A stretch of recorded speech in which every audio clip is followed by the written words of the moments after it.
Nathalie Truvero, an art historian, specializes in Japanese art. She has also completed her master's in art history and archaeology from Belgium. She is the wife of the Belgian ambassador to India. During her stay in China, she learnt calligraphy from Yu Qilong, a direct descendant of the 7th century royal calligrapher. She has translated various books of art from Dutch to other European languages. She is best known for visually translating William Dalrymple's City of Jinns. Landscape of the Soul is an excerpt from Landscape of the Soul, Ethics and Spirituality in Chinese Painting. In this story, the author juxtaposes Chinese art and European art to reveal their contrasting styles of painting. She goes on to highlight the mysticism that lies behind the creation of a Chinese painting. Here is a summary of Landscape of the Soul by Nathalie Truvero.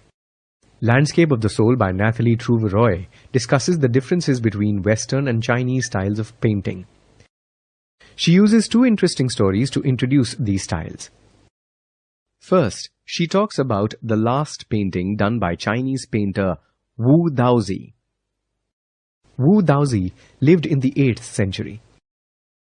His last painting was commissioned by Emperor Huangzong of the Tang dynasty. Daozi painted a wonderful landscape on a palace wall. The painting was hidden behind a screen so that only the emperor could see it. The emperor admired the forests, the mountains, the waterfalls, and the clouds. One day Daozi told the emperor that a spirit resided in the painting. He pointed towards a cave in the painting. Daozi then proceeded into the cave to show the way. But the painting closed behind him. Daozi and the painting vanished before the emperor's very eyes. In the second anecdote, Truvero narrates the story of a master blacksmith called Quintin Metzis. Quintin fell in love with a painter's daughter, but the painter would not accept him on account of his profession. So Quintin snuck into the painter's studio and painted a fly on his latest panel. The painting was so real that the master believed it to be a real fly. Quintin then became the master's apprentice and married his beloved. Having narrated these stories, Truvero now details the painting traditions behind them. The Western tradition rests on creating a perfect imitation of the actual world. A Western figurative painting recreates the landscape as the artist sees it from a specific angle. The Chinese tradition does not rest on a single viewpoint. Rather, the viewer can enter the painting from any angle. This is because a Chinese painting is a path to a higher spiritual plane rather than what is shown on the canvas. This notion is called conceptual space. The landscape of the painting mirrors the landscape of the soul. A Chinese painting requires an active participation from the viewer, especially when it is a horizontal scroll style of painting. When the viewer scrolls down the painting, he creates multiple viewing points. The painting is not fixed. Rather, it shows different landscapes as the reader moves from the beginning to the end. This is called shan shui. The two words mountain and water symbolize the two complementary poles of yin and yang. Yin and yang are central to the Taoist view of the universe. The mountain is yang, which reaches towards the heavens, and the water is yin, which rests on the earth. The harmonious interaction between the two energies is one of the fundamental philosophies of Daoism. But Truvero emphasizes on a third element, which is overlooked in general discussions on Taoist philosophy.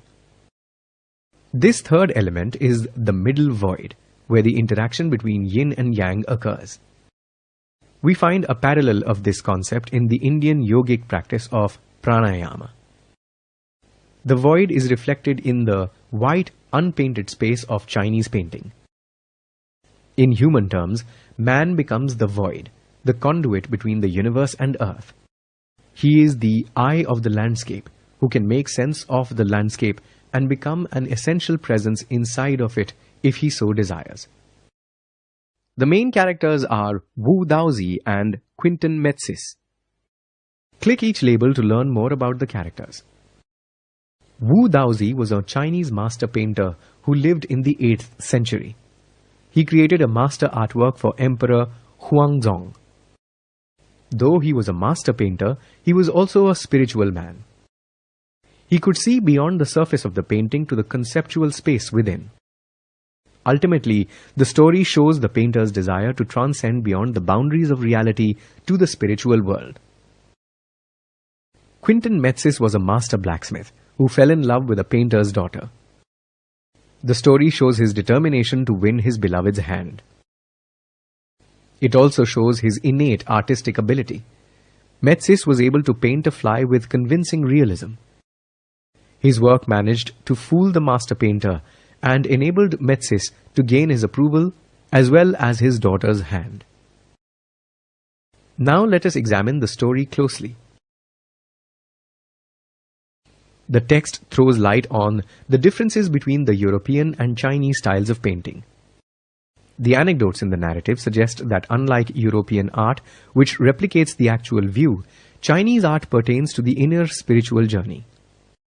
Here, the author focuses on the idea that while European art is based on a single perspective system, Chinese art encourages viewers to observe a painting through plural viewpoints.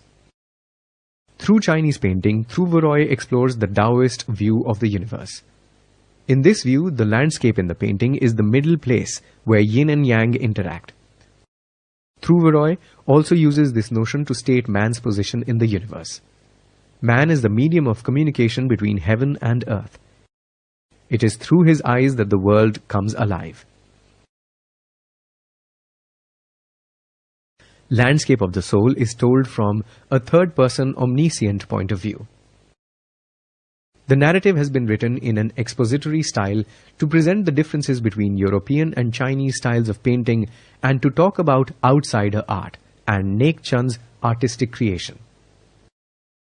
Many culture-specific terms have been used in the story, such as Daoism, Shan Shui, horizontal scroll, yin, yang, and pranayama.